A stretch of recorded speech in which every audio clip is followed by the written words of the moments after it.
Did you have any idea growing up you wanted to be a plumber?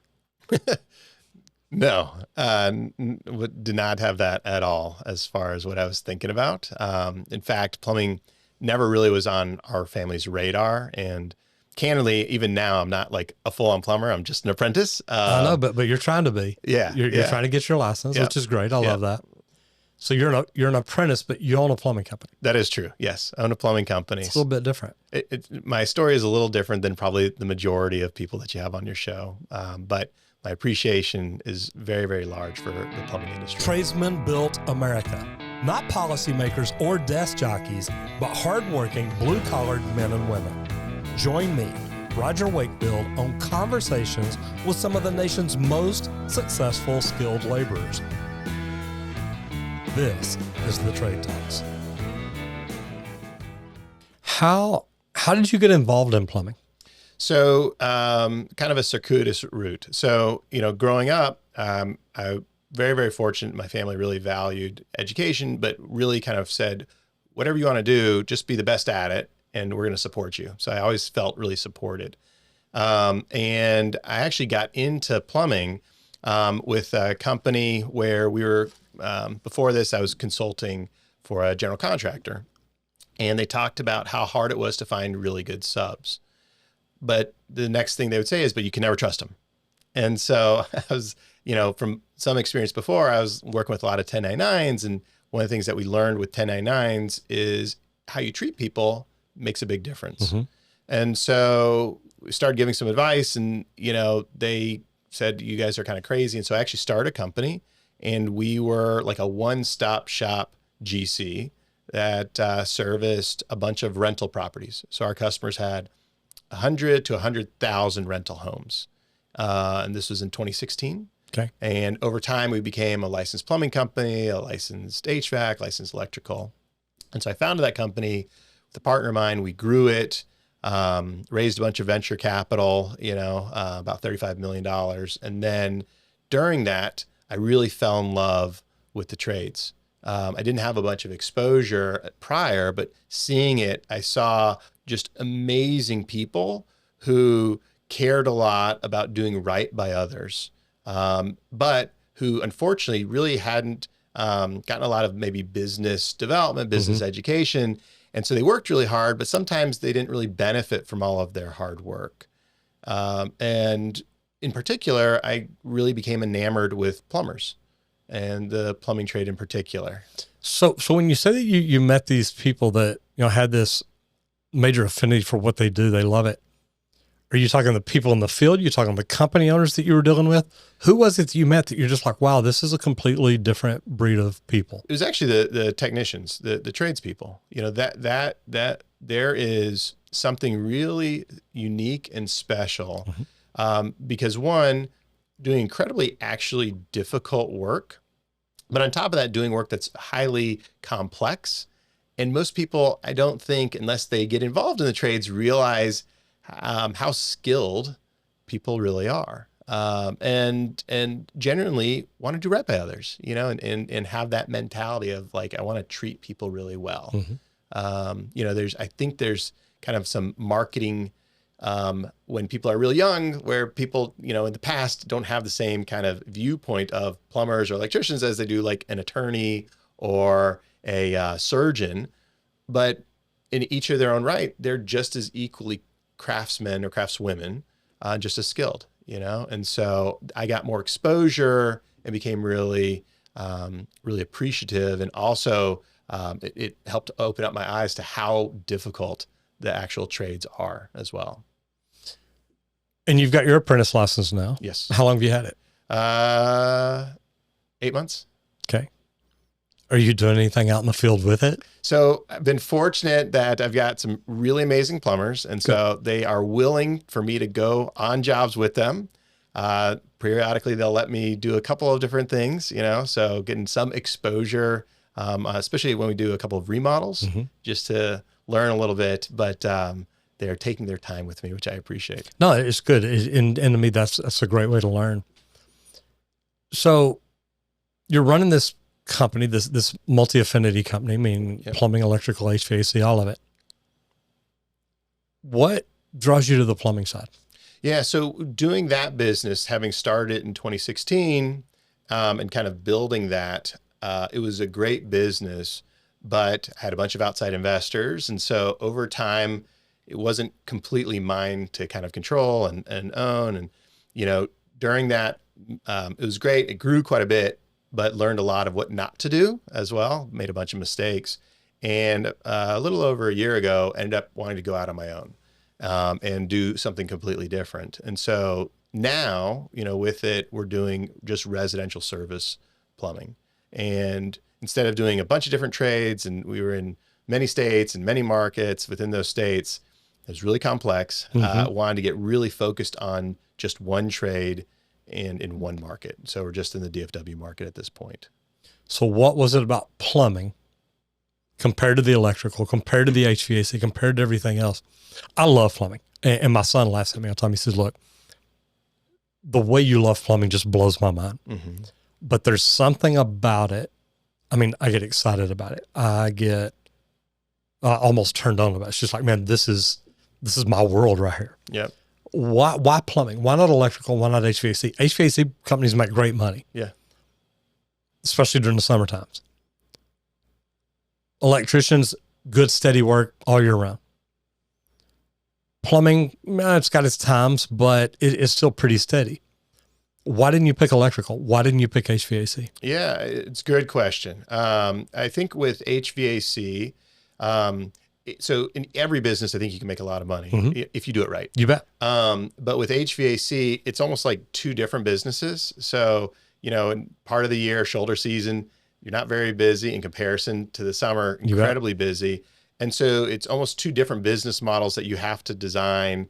And for me, would rather be a little more simple. And from that side, going through it, there's an element with plumbing maybe that's a little different than electrical. And I'm not nearly the expert in these, but what I've gathered is you have more service work at a single property with plumbing than maybe electricals is less frequent. And so with plumbing, you can kind of build a relationship with somebody consistently over time. Whereas electrical, it's a less frequent is from the exposure that I had. So for me, having something that has less seasonality and you can kind of just be almost like building a great relationship and really developing that trust with the customer, that was the appeal on the plumbing side. I love that. And it's a great way to look at it. It really is. So you decide to open your own plumbing company. How do you go about it? Watch your show. I love that. So, so literally not a plumber. And so I go, well, who's the best?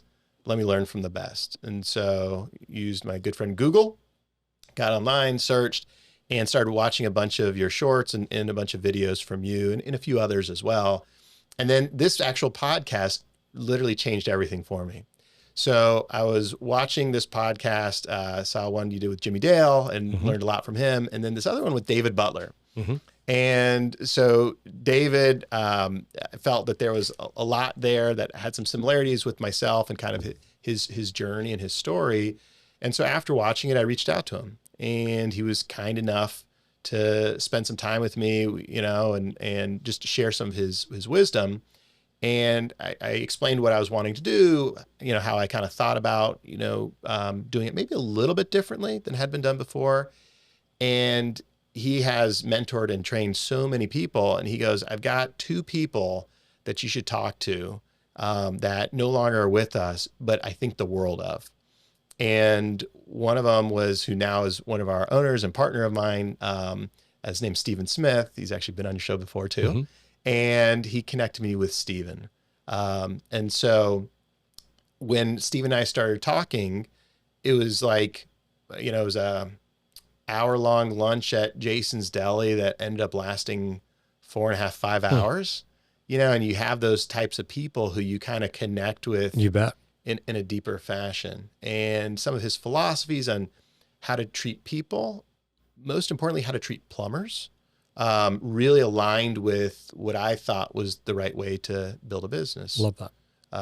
And, since he's got a whole litany of skills that I don't have, it felt like a good kind of partnership for us to engage in. So y'all decided to open a plumbing company. Residential, I think, is always the way to go. You haven't been open very long. No. And you're already projecting around $3 million in a year. Yeah. It's not a bad year. So I think not coming from this industry, I don't know what is good or what is bad. Right. So like, I don't, have any frame of reference, but when the month before he and I kind of got linked up, we did about 15,000 or so in revenue. And then, last month, 7-8 months or so, we did about 250 grand. So a little bit over a $3 million run rate, and the team's got big goals, big ambitions. Oh yeah. No, that's great though. So, it really is. Yeah. So it's been a real blessing.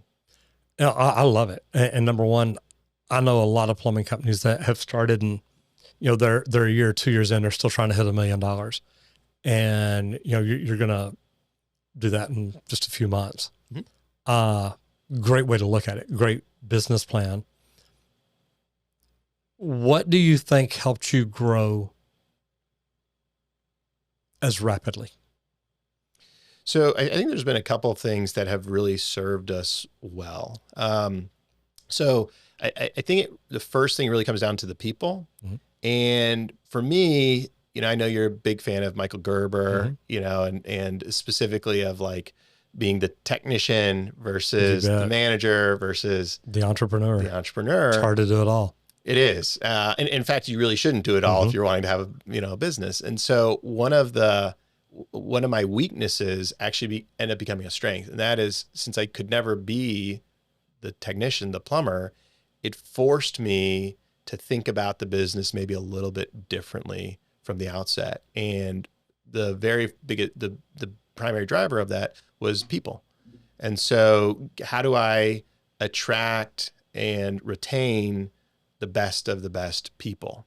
And so, when you kind of mentioned like, hey, you guys have grown so fast, it actually has not felt like we've grown that fast. To you, we're just starting a business. Yeah, we're just kind of going. But a lot of it actually has been what we've done is, I think we've made a lot of right decisions because our team knows how to do it. And so it's me just kind of shutting up and just going, all right, sometimes the best thing to do. What do you guys recommend that we do in whatever the scenarios are, And so, since I'm not the plumber, so I'll go to the team often and go, what do you guys think? Like, should we, as a small example, like initially I thought, we all want to be service, right?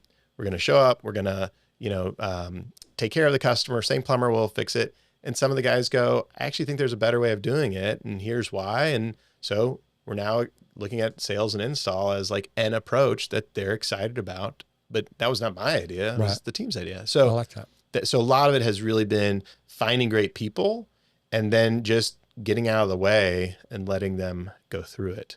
I like that. I think it's Steve Jobs says, look, I hire great people, not so I can tell them what to do, so they can tell me what I can do to serve them. Mm-hmm. And man, what a great business concept. And, we talked last night about Tommy Mello, the garage door guy. His company culture is what it's all about. It's like, look, if I have the best company culture, nobody's going to go anywhere. And he's very open, very honest about what they're doing, why they're doing it, how they're doing it, and what all works. So I think that's phenomenal of what you're doing. Take just a second, tell everybody who you are, what you do, your company, tell everybody all that. Yeah. So my name is Dustin Marx. I own a residential plumbing company here in the DFW Metroplex called Mother. Our tagline is Modern Plumbing. So Mother, Modern Plumbing. And currently I'm an apprentice and a learning on the way plumber. Not a bad deal. And you're doing things very well.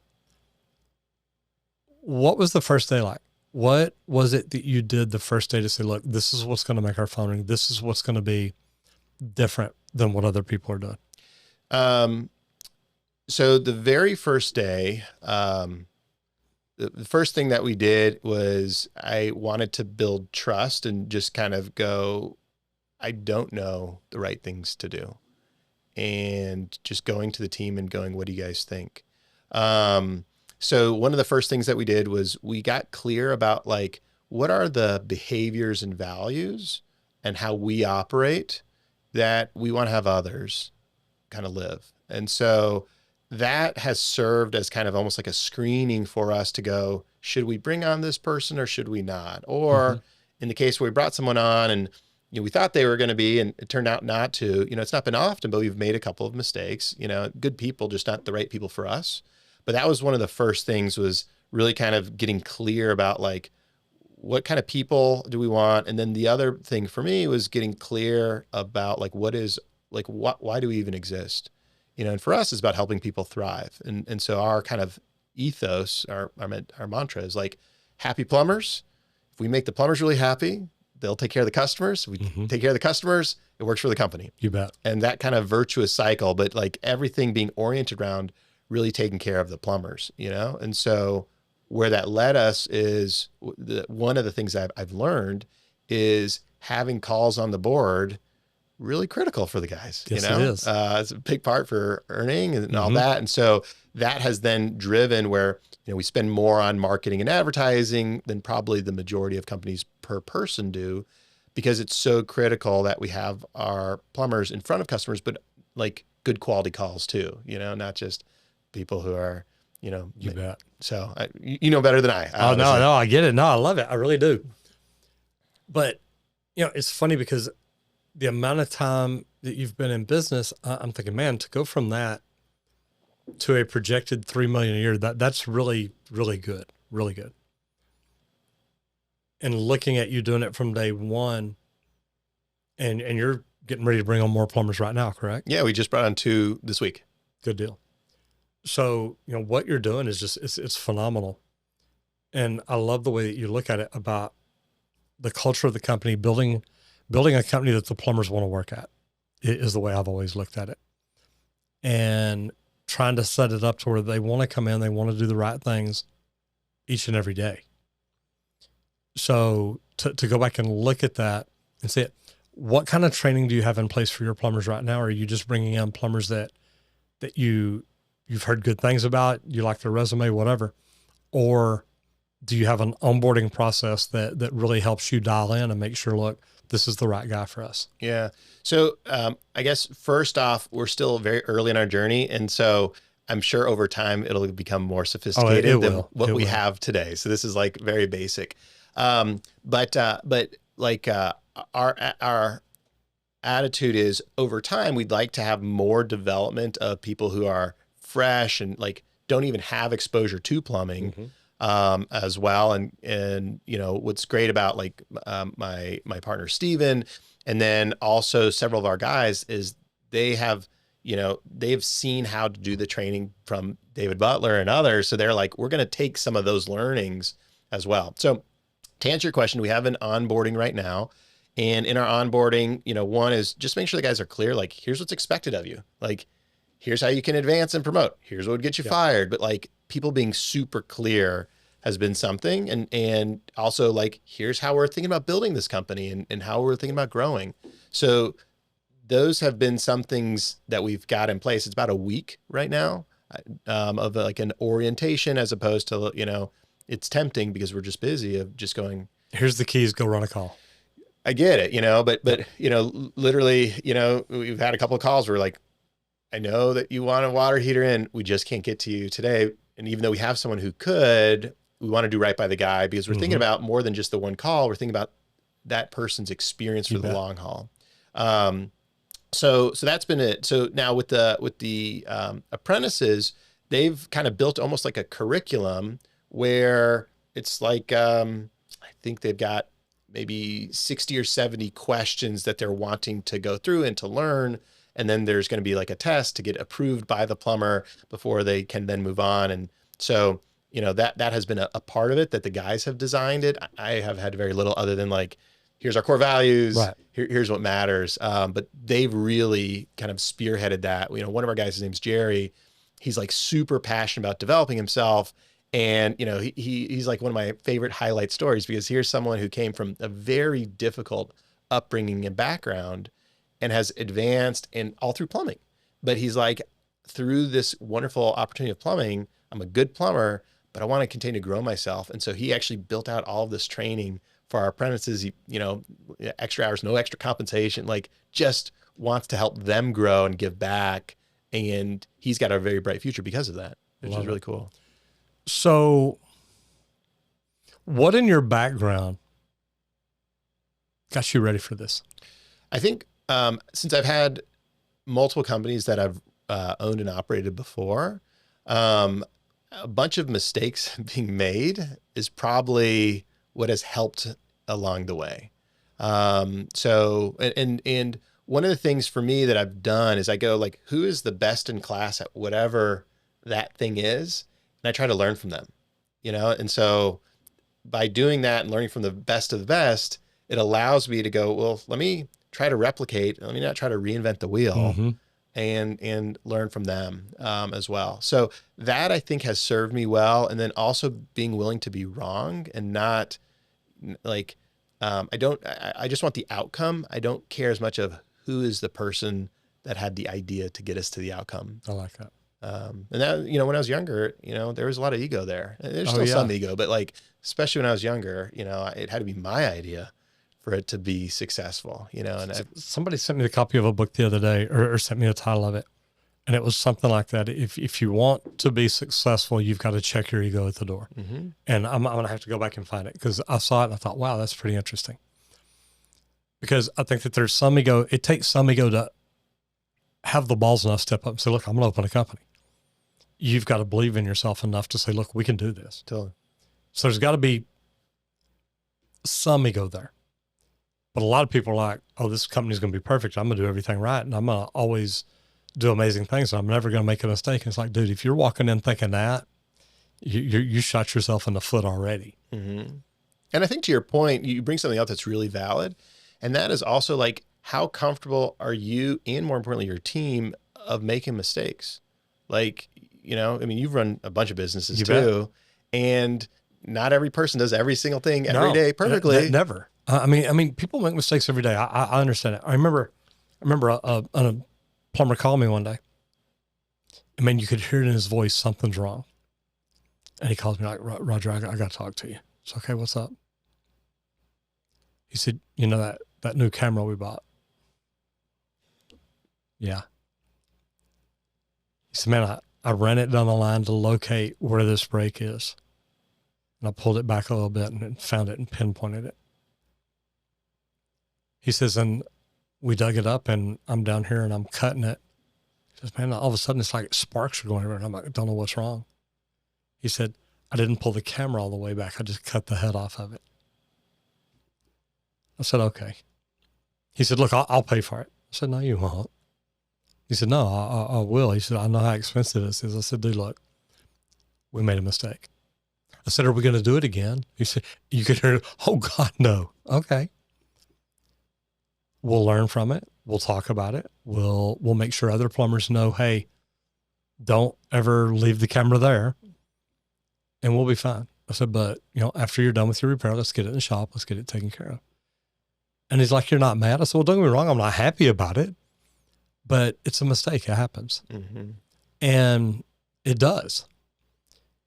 You've got to give yourself yourself and your team really permission to make mistakes. If you don't allow people to make mistakes, they're never going to tell you if anything's not 100% perfect. And if it's not 100% perfect, you've got to figure out how to fix it because it needs to be. And I say that it's never going to be 100% perfect, but if we're striving for that, it's going to be amazing. Yeah, I think you're so on. So like one of the things that we've kind of instilled in one of our core values is this almost idea of like a science experiment where you're not emotionally attached to it. It's more, we are just experimenting. And so like back to your question on like some of the marketing and advertising, what's happened is we made a ton of mistakes. Oh, we all do. But have you figured out what mistakes aren't working and which ones are? Totally. I love it when I talk to people that are trying to grow a company and it's like, how's your marketing going? It's like, man, it's going good. It's like, really? How good? Well, half my marketing is working. I just don't know which half it is, but the phones are ringing. Yeah. How'd you learn about your marketing? So, from the outset, made a real intentional focus of getting certain software in place so we could actually know. So back to the science experiment, like the key with the science experiment is to know what it was and then what did you change so then you can do it. And so one of the things that we had to do is kind of figure out what sources can we attribute calls to. So like, I'll tell you one of my great blunders, there's a lot, but like one of my greatest ones so far is, had an outside agency, and I thought like Google PPC, it's like just put a dollar in and, spits out $10 out. That's my naivete. It's the way it should work. It's the way it should work. Mm-hmm. We had 1 month where I think we lost like $30,000 through, we had an agency, and yes, that was horrible. I was not happy about that. But a bunch of lessons learned, as well. So at this juncture now, I think we've got, depending on the day, we'll take advertising from maybe 15 different sources. Some of them, it's like a couple. Some of them, it's quite a few. But it's been a very methodical approach on each of these and tweaking it, So, Angie's as an example. Multiple phone numbers, multiple tracking. Is that how you do it? Yeah. So we're using Service Titan's kind of full capability as far as everyone has a specific phone number to be applied to it as well. And so that has provided us some, really good insight into what's going on. The other thing that, also I'd be remiss not to say is like, if you do really right by your customers, they come back. Biggest part. They come back and they tell people. And so that has probably been one of the greatest aspects of our growth has been our customer referrals and our existing customers coming back. I love that. I've got a deal. It's taped up on my wall at the house. And a lot of times, I'll see something and I'll write it down. I'll tweak it to make it for me or whatever. And I hang it. And it's one of my affirmations. And the thing sitting by my house is when Boston Market was coming to town or starting up, Chick-fil-A got together, their top people, got them into a room and said, look, we're going to spend the weekend here today. We're going to figure out how to keep Boston Market from taking us over. They're getting into our market. They're getting into our industry. They're getting into our niche. What do we got to do? And they had all these top people in here for like 2 days. And it hadn't come up with anything. Nothing that would stick. And finally, the president, CEO, whoever it was, steps in the room and says, you know what? Everybody go home. We're going to be fine. It's like, we got competition coming in and you're not worried about it. You're telling us to go home.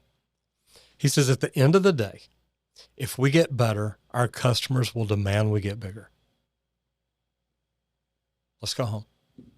Let's just keep getting better.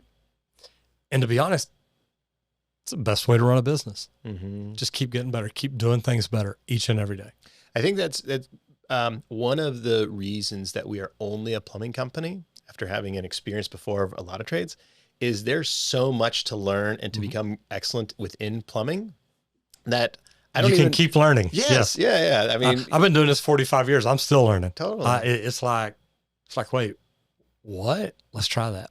And so for us, it's like, how do we just become the best damn plumbing company that we can become, and on our journey, and how do we keep improving every single day? And so like that, to your point of, of the Chick-fil-A example of like, we don't need to be burgers. We need to be really good chicken, And so for us, it's like, how do we become great with plumbing? And so that really has guided a lot of our decisions as well. What do you specialize in plumbing? What is your niche where you're like, look, we do this better than anybody else? So because I'm not a plumber, it's hard for me to say we do certain things better than anybody else. We like to think so, but some of the things that we've seen a lot of our customers really appreciate us for has been our sewer work and slab leaks. That has been a place that we've had a lot of customers have when we've gone with other companies where there's like a competitive bid situation, a lot of them have chosen us in those situations. So I think those are areas, at least from a consumer perspective, that they're having, positive experience, and, we've delivered on those. I love that. We made a YouTube video one time about we're not the cheapest plumber. And before I went out to a job one day, Amber hollers at me and she says, hey, the homeowner is there. He wants to see you, wants to meet you. So, okay. So I go out there and my guys are there and I climb up under the house, look at what we're doing. When I come back out and climb out, the homeowner's standing there. He says, do you mind if I take just a minute and tell you why I called you? I said, no, I love hearing that. So I'm standing there talking to him and he says, you made a video saying you're not the cheapest plumber in town. He said, when I first started looking at this job, when I first started looking at this project and what it was going to entail, I thought, man, I want the cheapest plumber in town. This is expensive. He says, Roger, I think I watched your video about 5 times. He said, and each time I watched it, I heard something different. You use the best materials. You have the best people. You have the best equipment. You have the best warranties, the best guarantees. He said, I'm just watching this video. And after about the 3rd or 4th time watching it, I'm thinking, no, this is who I want. I want it done right. I want it done right the first time. I don't want them coming back again in 3 years doing this again because something failed. He says, so that video, and I had so many people tell me when I researched, they're like, dude, you're nuts for putting this video out. It's like, why? I'm being honest. I'm not the cheapest plumber in town. I hire the best plumbers. I use the best equipment, use the best materials. We've got the best tools. We do everything right. I can't do everything right and be the cheapest guy in town because I know he's not doing stuff right. So it was really, really good to hear that. It's amazing how customers, especially for like their home. Mm-hmm. I mean, you've got one, it's probably their largest asset that they own. And then the second part is like Maslow's hierarchy of needs is like shelter is like the base. That's the big one. When something's not right, Yes. especially when it's like plumbing, like these are core infrastructure of someone's house. And so it really creates a lot of anxiety and you want it done really well, And so similar to how you ran Texas Green, our approach has been, how do we have the best people who are there to serve the customer's interests, and how do we provide them the right tools to be able to identify and have the highest degree of success on these. Doesn't mean that we expect them to be perfect, but we strive for that perfection and we strive for excellence on it. This video is sponsored by High Level. For your 30-day free trial, go to gohighlevel.com/Roger Wakefield. How did you find great plumbers in the beginning? So fortunate having Steven there, and he's someone who really holds that line. So, part of our interviewing process is having guys actually go with us, seeing how they do certain things. So that allows a sense of like, what's kind of the craftsmanship that they do, right? Is it true? What's the quality of the craftsmanship? Yeah. Yes. Is it square? And like one of our core values is put your name on it. And the reason why I have put your name on it is a lot of plumbing after, inside the sheetrock, you never see the actual plumbing. But we want people who would actually like literally sign their name going, I'm really proud. Right. I take pride in the quality of the work that I do. So a lot of it has been in the interview process and going through that. And also, for us, just instilling pride, our guys will take pictures after they do jobs and like, look how beautiful that is, right? Like some things I've learned of like having the words like straight up when you're putting the sewer in, right? And all the letters. Oh yeah. I talked about that this morning. A lot of our guys, like that's something, and everyone's like, oh, look how well that is done, And so we spend some time in some of our meetings actually appreciating each other's craftsmanship, because what you appreciate appreciates. And so we want to acknowledge and recognize good quality work, because good quality work, even if a customer can't see it, we know. Oh yeah. Yeah. And it's a big deal. Especially when the plumbers are looking at each other's work like, that looks good. Oh yeah. The best compliment or the opposite is when a plumber, goes. Yeah, you look at it like, why'd you do that? And it's like, wait, why'd I do what? Yeah. Yeah. And we'll have some of those where we'll actually break down a job, almost like game tape of like a football game or something like that, of like, here's the job, here's how it went. Let's look at all the pictures as a team. And people are like, hold on, I want to look at that one a little bit more, right? And to the trained eye, they'll know exactly. In some cases, to your point, they're like, why'd you do that? And they are quite, impressed by what someone did. It's good. What kind of training are you doing for your team to help them get better? Yeah, so I think this is a place that we can continue to improve upon. So sometimes we'll use outside vendors who come in, whether it's some of the newest technology for like the tankless water heaters, we have a big belief of water quality, and that over time, especially here in DFW, as population's grown, the water quality is degraded. Oh yeah. Oh, I know all about it. You know better than I know. And so anyway, so that part has really, so having outside vendors, that's been a big part for us of some education and teaching there. Another area that we've spent some time on with the guys has been where they get kind of paired up with each other on just some different jobs. Some of it is to learn from each other. We're looking at, I literally just signed up earlier this week for Nextstar. So that as a different avenue. But I think there's a lot more that we can do and we can improve upon. And so that's one that I don't think we've totally nailed down yet. Number one, I love seeing plumbers educate themselves, learn and grow. A lot of plumbers don't unless the companies pay for it. And we've talked about this. I think that the more people will invest in their own education, the faster they can grow, the faster they can learn, the faster they can get better opportunities. So I love to see you investing in your people for training. I think it's huge. What is next for the plumbing company? How do y'all keep growing? What do you do to improve things? Yeah. So this is a slightly different type of training. But we have made a couple of big investments into developing our people. Not necessarily in their technical, plumbing capabilities, but being better professionals. And so two big places. So one is almost every one of our plumbers, they have a professional coach that they work with. And the coach actually is more talking to them, and the coach isn't a plumber by their background, but it's more on helping them become the best versions of themselves.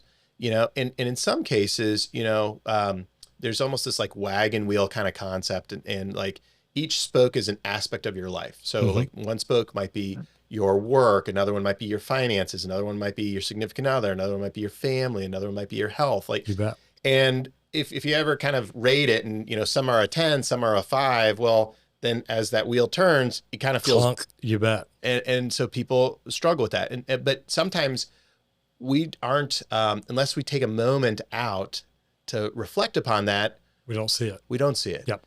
And so that has been something that we've invested in for each of them, where they actually create a specific development plan, and the plumber actually creates it for themselves.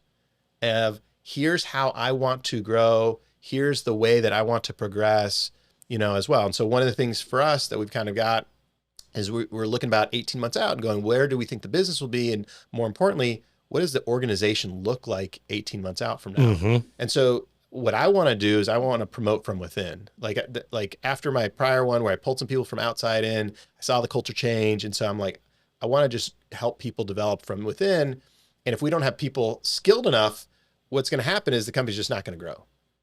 But since owning it, don't have a bunch of like private equity, pressure to. You bet. So because we're not doing that. You don't have to 10X in the next month. No. It's a big deal. It is. And there are some businesses that's the case. And so they have to make trade-offs.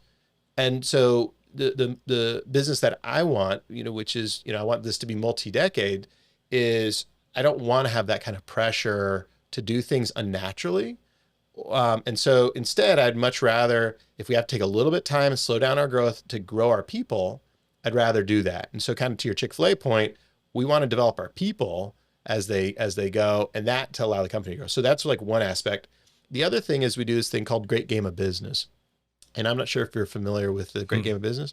So the basic concept is how do you involve everybody about the actual business aspect of it? And it actually started with a manufacturing company in the Midwest, I think in like the early 80s. But that philosophy has kind of guided us. So all of our guys know the financials, not just the truck and like how much in labor, how much in subs, how much in materials, but in much more depth, right? Like what are we investing in marketing? Right. And so by doing that, we're helping to build their capabilities. And the other thing for us is we made a decision that 50% of all profits go to our employees. So I wanted them to think like a business owner, I also wanted them to Be rewarded like one. be rewarded. You bet. And so, one of the things a lot of people go, why give so much? Or, well, I don't think we would get to where we are if they didn't also have the same benefits too. And so I think the business actually will become even bigger by going about it this way, having more people kind of get a piece of the pie, if you will, as opposed to, just myself and just a couple people. And so that has also played a big role. So there's a lot of like entrepreneurship education, business, kind of financial, awareness as well. Which is huge. Most companies don't do that. No. And back to like one of my whys, like, why did I want to start this is like, so my father, incredible craftsman in his own right. He was an optometrist. He also ran a business. Great optometrist, horrible business operator. And so you name the profession, there are great craftsmen and whatever the thing is. And what I've seen in the trades, and this is one where I'm like so passionate about what you're doing, and I love that. And the thing that I think still could help elevate the trades is how do we give more financial education and development for people? Because a lot of the guys aspire to run their own business, call their own shots, which is great. And they end up doing it, but it's actually a worse experience because they don't have any of the financial kind of knowledge, background, education. Yeah. And so they struggle, and that's a tragedy and within the trades too. So that's tough. That is something that for us, we are really passionate about. How do we develop our people? Some of them may end up leaving us and being great alumni. That's great. I think it's Jim Collins that says, what if he says he's talking to somebody about training his people. He says, well, if I train my people, they'll leave. He says, but what if you never train them and they stay with you forever? And it's such a good way to look at it because, nobody wants people that aren't learning and growing and all kinds of things. I think about it the opposite. I think, look, if you train people right, they're going to see that you're training them. They're going to see you're investing in them. They're not going anywhere. And to me, I've always loved that. Yeah. Take a minute again. Tell everybody who you are, what you do, all about you. Yeah. So Dustin Marx, owner of Mother Modern Plumbing, a residential plumbing company here in DFW. Now, where'd you come up with the name Mother Modern Plumbing? Yeah, so Mother is the actual name of the company, and then we're Modern Plumbing is kind of like the tagline. And what we try to do is we think about everything differently. So a lot of other companies use descriptive titles. Maybe it's like Dustin's Plumbing and something along those lines.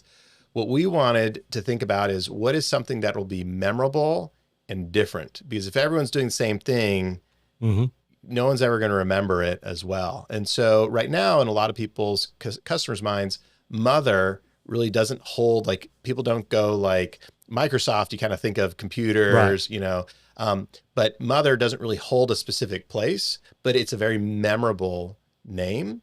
And so with that, there's two aspects of Mother. One of those is like the mother of all plumbing, like from a quality, it's the mother of all. You bet. And then also kind of the care and empathy that a mother would take for how they treat people in the same way. And so whether it's how we treat our employees, how we treat our customers, having that same empathy and care, again, helping people thrive. How do we take care of the plumbers? That's the key. I do. I love it. I think it's a great, it's not a click. It's not a cliche. It's not anything everybody else is doing. I've taken so many courses now on branding and marketing and stuff like that. And it's funny because, you drive down the road and you see this company and the truck looks amazing. It's like number one and the number two business. It's like, you know what? You see that in every city you're in. Why be like everybody else? So I do. I think that's really unique. I think it's a neat way to do it. Where is Mother in 10 years? Hopefully still in business, Hopefully. That'll be big. So I'm not sure if you're familiar with this person, Les Schwab. Nothing more. So he actually started a company in the Pacific Northwest that is like a tire supercenter. Okay. And this is like maybe 60 years ago, and it'd be like a discount tires. Okay. It started with like one shop. Now it's, multi-billion dollar company. And his attitude was, we're going to give half back to the employees, and we're just going to promote from within, and we're going to just grow it. But if you're going to get promoted, you're going to have been, in that case, like one of the people who does the tires. I think we're going to take the same approach. And that is, we're going to just double down on our people. And because of that, in your Kathy example with Chick-fil-A, we're going to, have great experience for our customers, and they'll demand us to get bigger. And so right now, the plan for us is to become the Texas plumbing brand. You got a Yeti, you got, all sort Buc-ee's that came out of Texas, people, HEB, and so Texas doesn't have a plumbing brand that is like universally known. And so for us, that is kind of in the near term, the next decade or so, where we want to take that approach. And so similar to like how Chick-fil-A goes, if you want to open up a Chick-fil-A, or if I want to open up a McDonald's, they go, give me $3 million, we'll give you the playbook. Right. Here's the keys. Chick-fil-A goes, are you the right guy or gal? If you are, we're going to invest in you. Let's split the profits 50-50, and you go build as big as you want. And so that's what we're doing, is we're taking people who go, I want to have the American dream. I want to run my own business. We're going to give them all of the keys. We're going to give them all of the resources to go do that. And we're going to develop them to being able to do that. And in the short term, it's how do we become a great plumbing company for the state of Texas? Not a bad deal. I like that. Thank you. I like that. It's very unique. There's just something really cool about that. You're specializing in slab leaks and whole house water filtration systems right now. What's next? I'm not really sure. I mean, we are just trying to keep up with everything as well. So, we brought on a couple of new people, and one of them like really knows tankless water heaters, right? And so, okay, how do we level up and develop ourselves there? So for us, we want to be able to, whatever the need is for the customer when it comes to plumbing, want to be able to support them. One thing that we see a lot, and I think would be helpful for all plumbers to get involved in, would be whole home shutoffs. With how insurance is changing everything, using this automatic water shutoff, I think is going to become bigger and bigger. I think it's a great opportunity to really do right by people. You can help customers lower their insurance bills. Oh yeah. And you can make money. And so I think just across the board, that would be great for a lot of people to get involved in too. No, I started looking at a product a few years ago that does remote leak detection. So when there's a leak at the house, the meter knows. I think I've still got the app on my phone. You can set it up where you get notified if the water hadn't started running in an hour or something like that. And then you can look at it and it notifies you. There's a button, you press it and it turns the water off to your house. One button. Now, if I'm your plumber and I call you, I say, Dustin, where you at? You're like, man, I'm on the beach in Mexico. What are you doing? Dude, I just got a notification that your water's running. Do you want me to turn it off? You want me to go by and look at it? What do you want me to do? Roger, there's nobody at my house. Okay, look, I just turned the water off. You want me to go look at it, or you want me to wait for you to get home? No, go ahead. Go by and look at it. Here's the code, whatever it is. So yeah, I've been looking at products like that for probably 9 years. And I had this conversation with one of the companies that has a leak detection device on their deal. And I'm like, here's your problems with your device. It doesn't do this. It doesn't do this. And they're like, you know what, but we don't want to hear about that. In most of the homes, it'll work. Well, yeah, but you're trying to sell it to all the homes. So I'm one of these, look, don't tell me how amazing it is when I tell you what's wrong with it. Really? Understand, okay, we got issues. How do we fix them? This video is sponsored by High Level. We've partnered up with High Level because we believe this is the best all-in-one sales and marketing platform to help you grow your business. For your 30-day free trial, go to gohighlevel.com/Roger Wakefield. Tell me about the best day you've ever had in plumbing. The best day I've ever had in plumbing.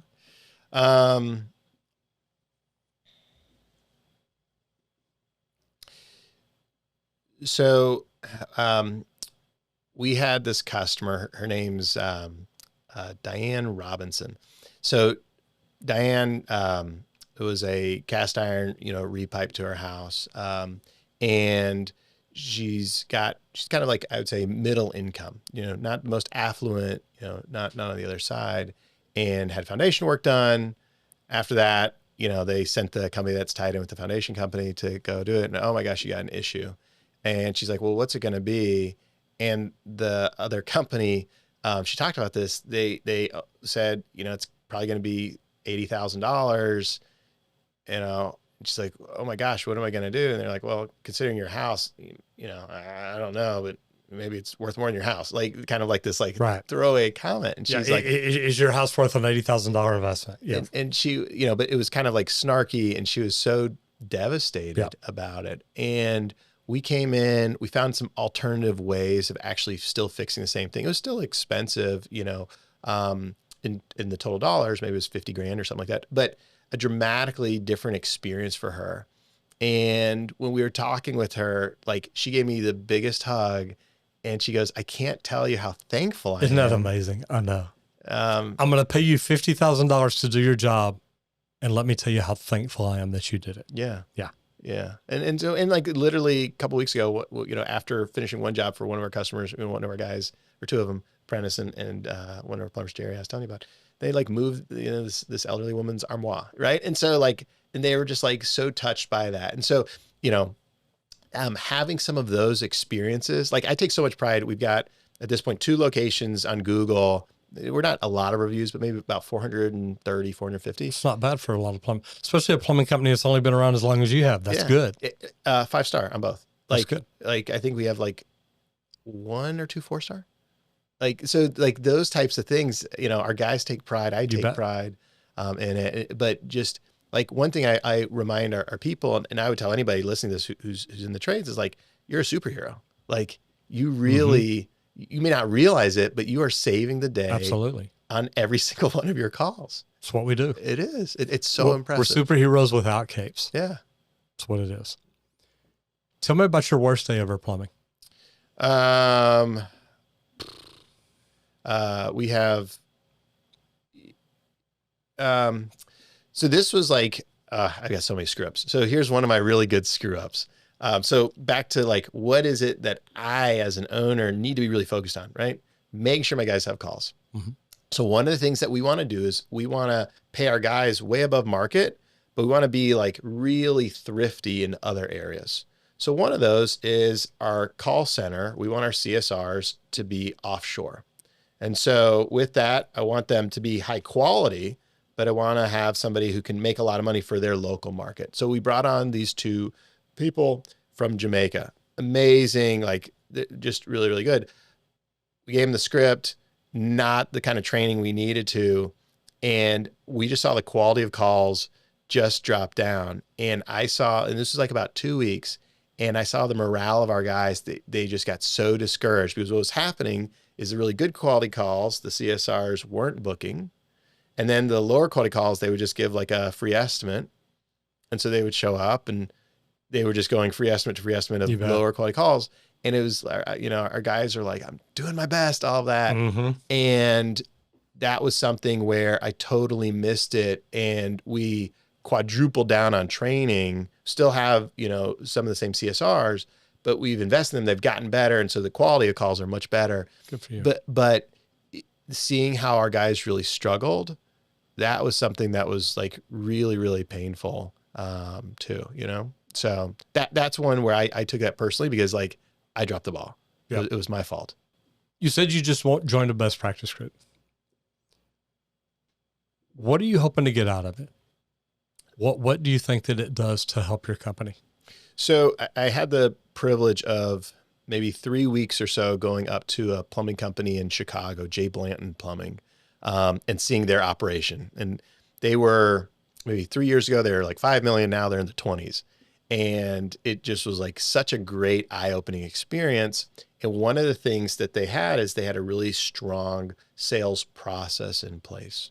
And so that's something for me with joining this Next Star group of figuring out, getting all of our team on the same page on our sales process, you know, and not where they're not robots and they, you know, can still be authentic with people. Like I don't want them to check their brains at the door, but I do want to have where we're consistent and it's repeatable for us to be able to deliver an experience that I know is going to be the same for our customers. So that's one thing.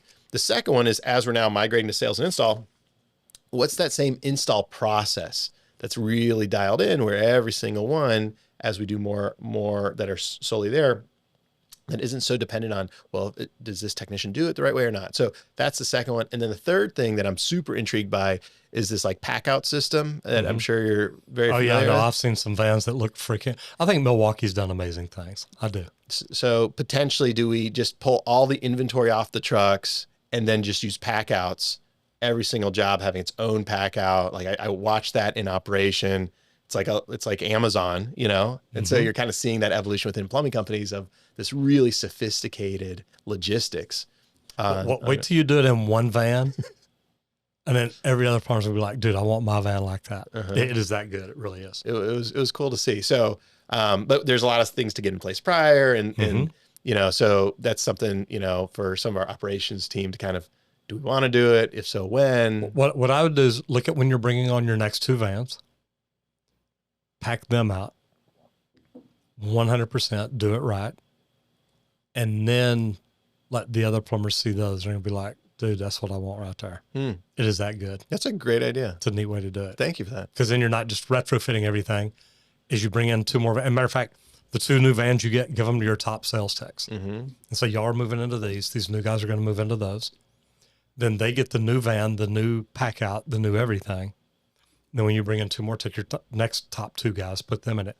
The guys will work to be the top 2 guys because they know they're going to get new vans. How cool. It works. That's a great, it works. Thank you for that. But this is the benefit, right? It's just I'm just full of great knowledge. It's kind of crazy. Well, that's probably why hundreds of thousands of people listen to these. So what big things are you hoping to get out of next year? So that sales process is one. The other one is what I have learned in the plumbing community is people are very open and willing to share. Like, isn't it crazy? It's amazing. Like there are so many wonderful things about the trades. And like one of the things I really enjoy is it's such a welcoming community. You know, if someone's in the same geography, maybe people get a little bit, especially on marketing. I had a guy reach out to me on YouTube, says, man, I want to learn YouTube, but you won't teach me. I said, why? He said, cause I'm in Plano. I'm just right north of you. I said, okay. He said, you'll teach me? I said, well, yeah. He said, why would you do that?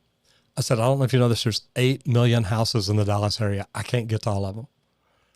And if I think you're doing things good, doing things right, I'd be willing to teach you. And we did. We talked. He ended up hiring me and said, okay, look, come coach me, teach me how to do this and yada, yada, yada. And it was great. And he's still doing it. That's awesome. And he's just like, I really can't believe you taught me. It's like, I don't think I have competition. I don't mean that bad. Even running my plumbing company, it's like I do things different. And I never looked at anybody as competition. If somebody pulled up and said, dude, can I ask you how you do this? Absolutely. You want to go out, I'll show you. And they're like, you really do that? It's like, why wouldn't I? I don't want to work all over Dallas. I didn't want to work all over Dallas. I used to love the radio shows come in. They're like, hey, you need to advertise. And it's all over Dallas, Fort Worth. It's like, wait, y'all are talking to how many homes? I want this little area right here, right now. Yeah. And they're like, oh, no. You need to look at all this. It's like, not yet. So it's funny because you're right. There's so many great plumbing companies here in Dallas that you can just walk in and say, hey, can I talk to the owner? I got problems and I don't know how to fix them. And you know, one, people are so welcoming. The second aspect to your point is some of the most successful ones have this mentality of, I'd say like an abundance mentality versus a scarcity mindset. You bet. Both in how they treat their people, right? Oh, I'm scared that they're going to leave, to your point earlier, that same philosophy. And then the final one is to your point is like how much work there actually is. So like, you know, if you just do a real simple thing of like how many homes in a zip code and how many times have you serviced that zip code in the past year, and you can figure out your market share pretty quick. And to your point, like, just figure out a 2 mile by 2 mile area zip code, pick a couple and just get to 10%. You'll have the most amazing business possible. It's funny. I talked to a plumber in here the other day and asked him about growing his company. And he had grown a big company before and sold it. He said, Roger, to be honest, he said, everybody thought I worked all over Dallas. He said, I had a 15-mile service area. We didn't go outside of it. We just didn't do it. He said, There's more homes in that 15-mile service area than I could ever serve. But that's where we did our marketing. That's where we kept our vans. That's where we did everything we did. He said, and we became one of the biggest plumbing companies in town. Mm-hmm. And it's like, man, what a great way to do it. Especially when you're that close, that frequency. You bet. People just see the vans. They see you all the time and they're like, oh my gosh. Yeah. And then another cool trick that I learned, there was a company that they had their vans rebranded, rewrapped. They had one side done like in black, the other side done in white. So when you're driving into the neighborhood, people may see the black side. When you're driving out, they may see the white side. They're like, dude, your vans are all over the place. It's the same van. But it's so noticeable. It looks completely different. And I'm like, man, that is such a smart idea. So anyway, just little things like that are nuts. Yep. Dustin, tell people if they want to go to work for you, how they get in touch with you, how they do things with you. Yeah, no, we would, we have more calls than we can handle. That's great. So we would love to have, we are desperately needing some people right now. But they can just email me. So Dustin and it's at Call Mother. So like when in doubt, call Mother. Love it. It's real simple and happy to connect with people or just to share lessons learned and, mistakes that we've made. So hopefully it cuts down the learning curve and, as kind of to you, like everyone elevates. I love it. I love it. Dustin, thank you for being here. I appreciate it. Yeah, it's been a pleasure. Thanks, Roger. Thanks.